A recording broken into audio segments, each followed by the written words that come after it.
Hello, my name is Jessie Hemingway, and I'm here to tell you about a project I did for a needs assessment class at the George Washington University. For this class, I did a training needs analysis for the UCB-UCSF Joint Medical Program. So the background of the project is this. The curriculum is presented to the students in a unique 100% problem-based learning model. The curriculum is revealed by tutors in cases. So the students meet in small groups and the tutor facilitates their group learning as the curriculum unfolds. For each unit, there's at least one new tutor. In any given unit presentation, there are 6 tutors at any given point in time. So there could potentially be 8 new tutors in a academic year. So why was training identified? Well, the units begin very quickly. There's not a lot of time to get tutors up and running if they're new to the program. The tutors get varying amounts of information from the supervisory stewards. There is a concern about interruptions to staff for help. And there's an opportunity to license the PBL curriculum that the Joint Medical Program uses, and if they license the curriculum, they will also license training for how to run PBL classroom structure.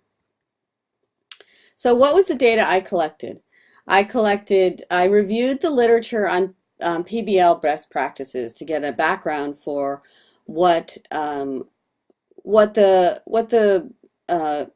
best practices were for problem-based learning out in the academic literature. I analyzed the formative tutor evaluations that are given to students during every PBL session. There was over 600 different comments that were developed that were provided by the students on their experience with tutors. I also interviewed the directors both of the program and for the PBL curriculum. And finally, I surveyed current tutors. So what did we learn about tutor training?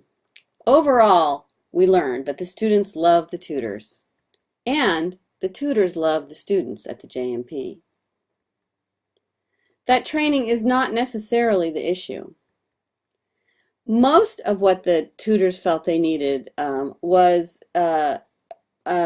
better access to information about the tools, more information about what it's like to be a tutor, to understand better what the students are expecting of them as a tutor in the classroom, and generally to provide an overview of the JMP culture.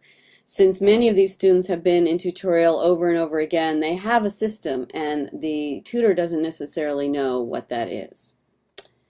So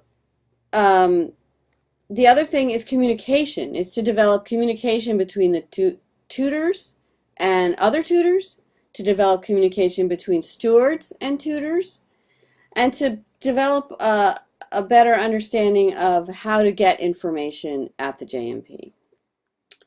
That leads us to resources.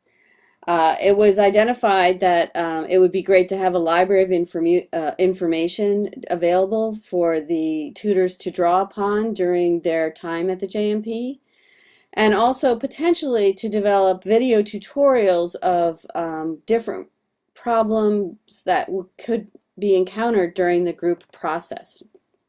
It's a fairly complicated set of group dynamics that mostly work very well, but can often be sticky for tutors to navigate.